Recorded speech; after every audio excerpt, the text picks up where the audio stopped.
tes premières pentes face à un gros coup d'échec, un gros coup de bambou? Essayer de me remettre en question.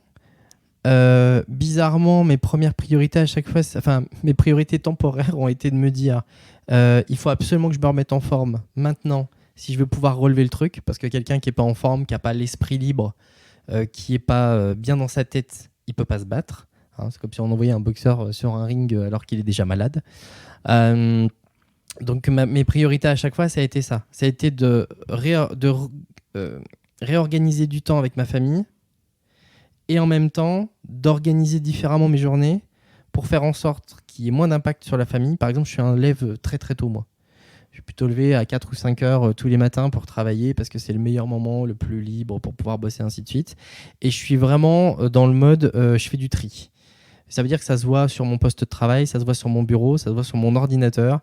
C'est le moment où je reprends de manière imposée les to-do list pour faire en sorte de me vider l'esprit et de faire en sorte d'être d'attaque. Parce que les to-do list, pour moi, c'est une manière de... je mets ça dans le tiroir avant de me coucher et je me couche.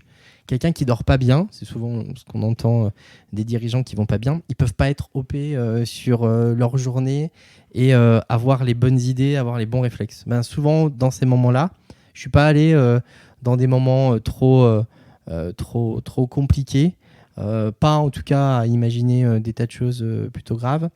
J'ai plutôt été dans le sens de me dire, j'essaie de me reconcentrer là-dessus, de me raccrocher aux vraies valeurs, de chercher aussi, donc de me libérer l'esprit, et puis de chercher des idées, des pistes auprès du réseau, auprès des gens qui sont autour de moi pour dire, tiens, je suis dans telle situation, qu'est-ce que tu ferais de toi ?